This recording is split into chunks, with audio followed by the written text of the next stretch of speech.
nous apprenons hier que la secrétaire d'État à l'égalité entre les hommes et les femmes co-animera l'émission « Balance ton poste » de Cyril Hanouna pour, et je reprends ses propos, ramener des gens vers le débat public.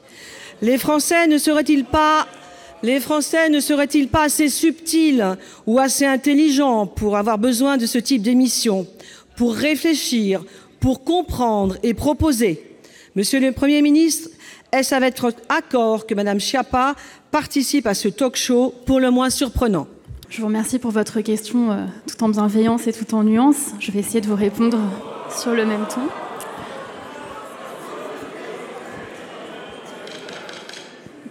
Pardon de mon étonnement, mais je trouve assez surprenante l'espèce de mise en abîme dans laquelle vous nous plongez, parce que vous déplorez que l'on parle à Cyril Hanouna et vous-même, vous consacrez votre temps de parole au Sénat à parler de Cyril Hanouna. Ça me semble assez surprenant. Vous auriez pu parler de sujets dits sérieux, comme par exemple la semaine... Suivez, mais faites dans la modération pour une fois, hein.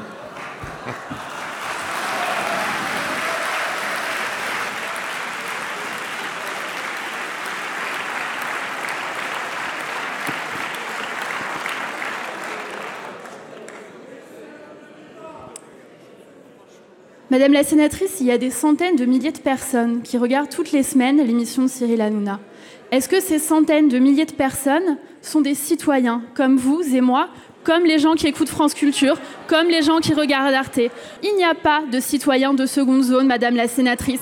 Le mépris de classe d'une intelligentsia et d'une forme d'élite politique qui voudrait s'arroger la seule responsabilité politique et la seule capacité à accéder au débat politique et au débat public, c'est ce mépris de classe qui a nourri en partie le mouvement des Gilets jaunes, qui en veut non seulement au gouvernement, mais à l'ensemble de la classe politique.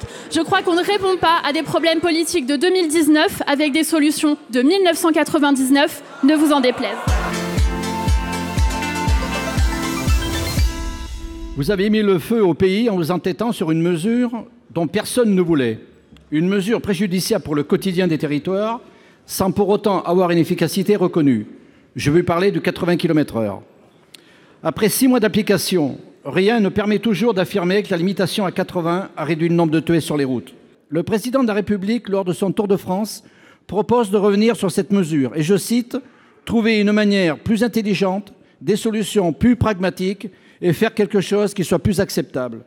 Alors, Monsieur le Premier ministre, envisagez-vous de reconsidérer votre décision et trouver une solution acceptable par tous? Envisagez-vous de suivre les propositions intelligentes du Sénat? Ce débat, il faudra avoir 3 choses en tête. La première, et vous nous interrogez sur l'efficacité de la mesure, il convient bien évidemment d'être prudent, mais selon les premiers chiffres provisoires dont nous disposons, sur ce réseau secondaire, entre le 1er juillet 2018 et le 31 décembre 2018, le nombre de morts a baissé de 13% par rapport à l'année 2017.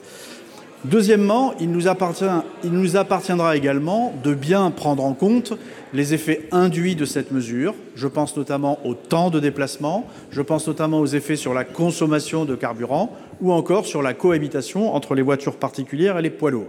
Et nous avons demandé d'ailleurs, pour nourrir ce débat, à la délégation ministérielle à la sécurité routière, une étude sur ce point qui sera bien sûr rendue publique.